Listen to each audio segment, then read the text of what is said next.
আল্লাহ তাআলা আমাদের সবাইকে কবুল করুন, সবাই বলুন আমিন। স্মরণ করছি, দুরূদ ও সালাম পেশ করছি মহামানবতার দূত, মুক্তির দূত বিশ্বনবী হযরত মুহাম্মদ সাল্লাল্লাহু আলাইহি ওয়াসাল্লামের প্রতি। সবাই পড়ি সাল্লাল্লাহু আলাইহি ওয়াসাল্লাম।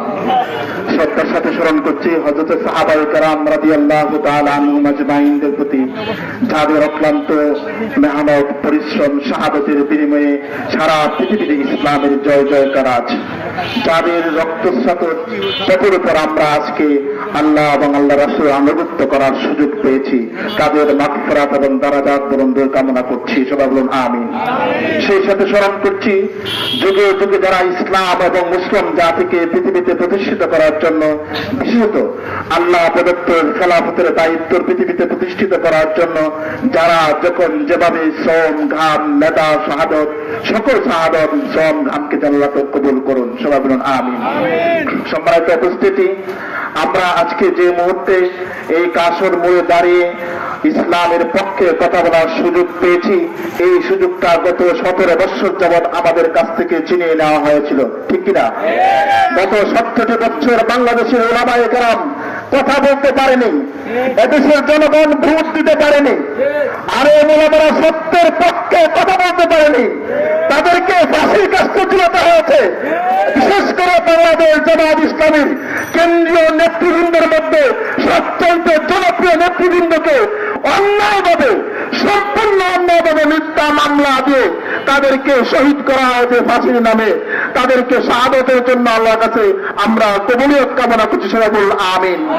সেই সাথে বাংলাদেশের স্বনামধন্য উলামায়ে কেরাম, আমরা জানি আমাদের শাইখুল হাদিস আইয়ুল হক সাহেবের ছেলে সহ মাওলানা মামুনুল হক সাহেব সহ বিখ্যাত উলামায়ে কেরামদেরকে জেলে পুরে রাখা হয়েছিল। অপরাধ তাদের আর কিছু ছিল না, ওমা নাকাবু মিনহুম ইল্লা আন ইউমিনু বিল্লাহ, তারা শুধু আল্লাহর প্রতি অগাধ বিশ্বাস রাখতেন এবং সেই বিশ্বাস জনগণের মধ্যে প্রতিষ্ঠিত করার চেষ্টা করেছিলেন।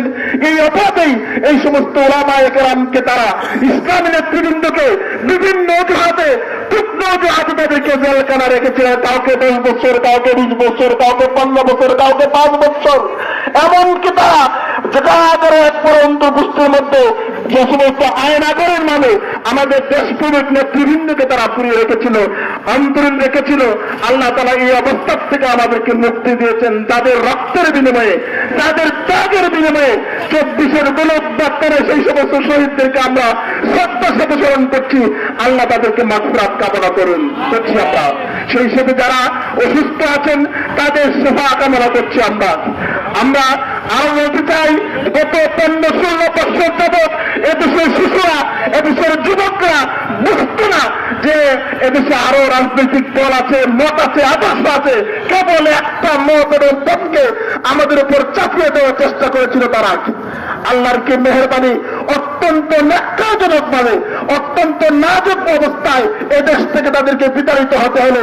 বারবার তারা চেষ্টা করেছে, ঘোষণা দিয়েছে এদেশ থেকে তারা পালাবে না, কিন্তু বাস্তবে আমরা আজকে দেখছি তারা অবশ্যই দেশ থেকে শুধু পালাই নাই, আগামী দিনে, আগামী 100 বছরের মধ্যে ইনশাআল্লাহ এদেশে রাজনীতিতে তারা কখনো আসতে পারে আমরা বিশ্বাস করি না ইনশাআল্লাহ। সুতরাং এই ত্যাগ তিতিক্ষার বিনিময়ে যে ভোটাধিকার আমরা পেয়েছি, যে বাক স্বাধীনতা আমরা পেয়েছি, যে ইসলাম মানার অধিকার আমরা পেয়েছি, এই অধিকারটুকু অক্ষুণ্ণ রাখতে আগামী 2026 সালে আর দলীয় জোটের পক্ষে ইনশাআল্লাহ, ইসলামের পক্ষে, কোরআনের পক্ষে এদেশের ভোটারগণ ভোট দিবেন এবং আগামীর সংসদ, ইসলামের সংসদ, কোরআনের সংসদ, সাহাবায়ে কেরামের সংসদ, রাসূলের সংসদ প্রতিষ্ঠিত হবে। এই প্রত্যাশা রেখে আমি আপনাদের কাছে বিদায় নিচ্ছি। আসসালামু আলাইকুম ওয়া রাহমাতুল্লাহ।